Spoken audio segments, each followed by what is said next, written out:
Bonjour les enfants, comment allez-vous? Aujourd'hui, nous allons continuer l'histoire du peuple d'Israël dans le désert. Tu as vu combien la traversée du désert est difficile et la patience que Dieu a montrée envers son peuple.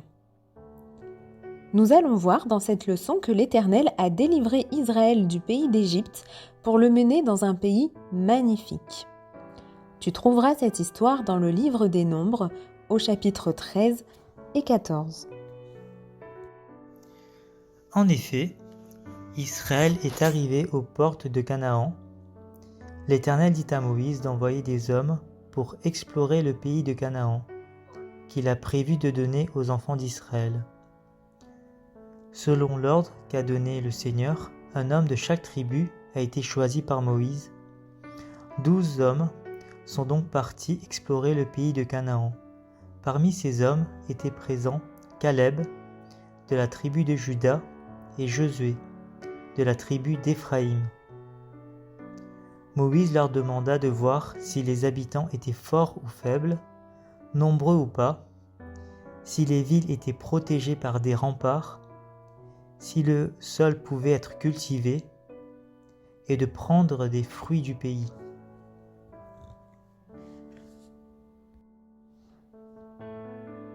Les 12 espions partirent explorer le pays de Canaan. Ils coupèrent une grappe de raisin qu'ils portèrent à deux. Ils prirent aussi des grenades et des figues. À leur retour, ils se rendirent auprès de Moïse, Aaron et de toute l'assemblée des enfants d'Israël. Ils leur montrèrent les fruits du pays. « Regarde, ils sont si énormes !» Mais 10 hommes dirent aussi que le peuple qui habite ce pays est puissant, que les villes sont protégées par des remparts et qu'ils y ont vu des géants, fils d'Anak. Ces géants étaient si grands qu'ils avaient l'impression d'être comme des sauterelles à côté d'eux.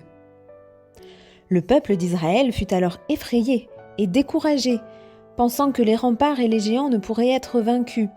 Ils se mirent à pleurer, car s'ils ne pouvaient pas entrer dans le pays de Canaan, ils n'avaient nul autre lieu où aller.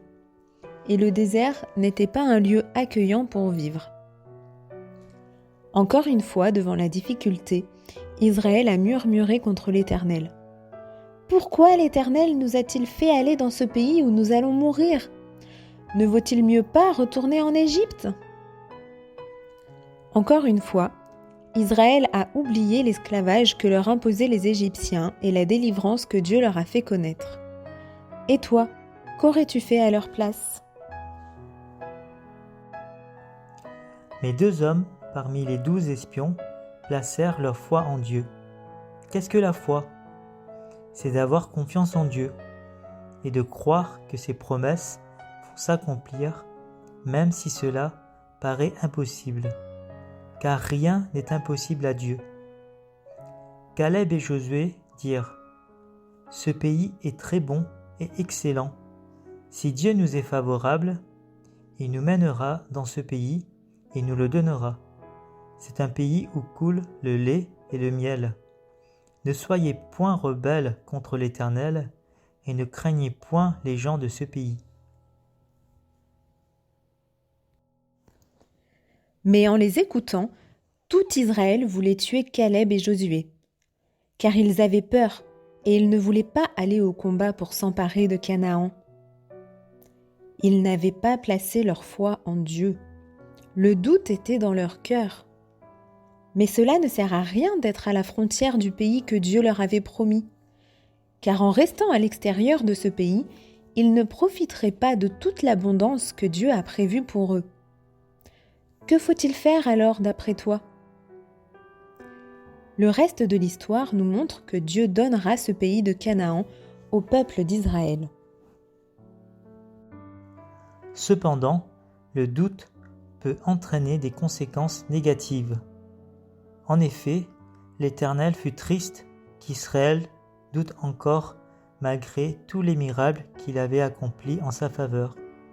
L'Éternel voulait détruire ce peuple.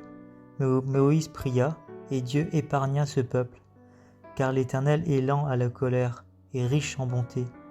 Il pardonna le péché et la rébellion de ce peuple.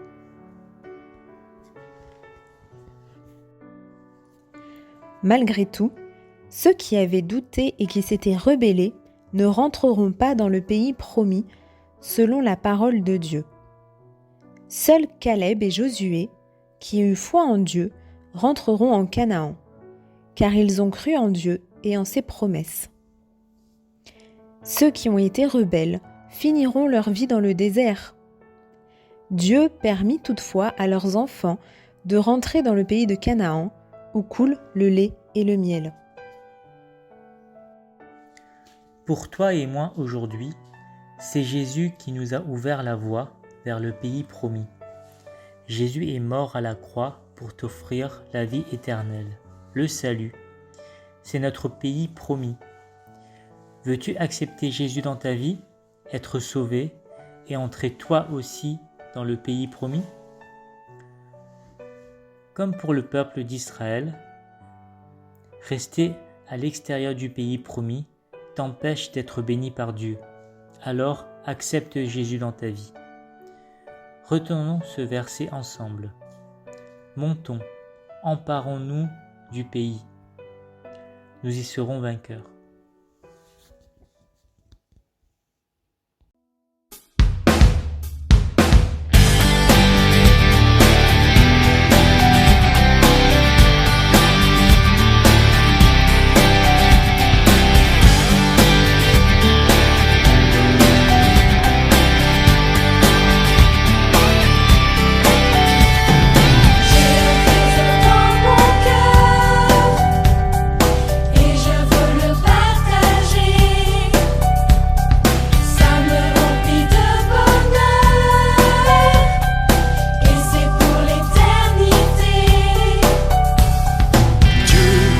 Tant aimé qu'il a envoyé son Fils unique, Jésus, mourir pour mes péchés, en m'offrant le don de sa vie.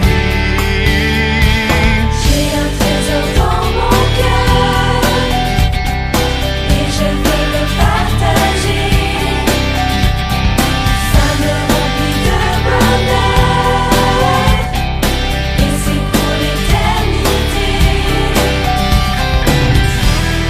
Suffit de croire, de reconnaître mon péché, pour vivre une vie d'espoir, où le soleil ne se couche jamais. J'ai un trésor dans mon cœur, et je veux le partager. Ça me remplit de bonheur.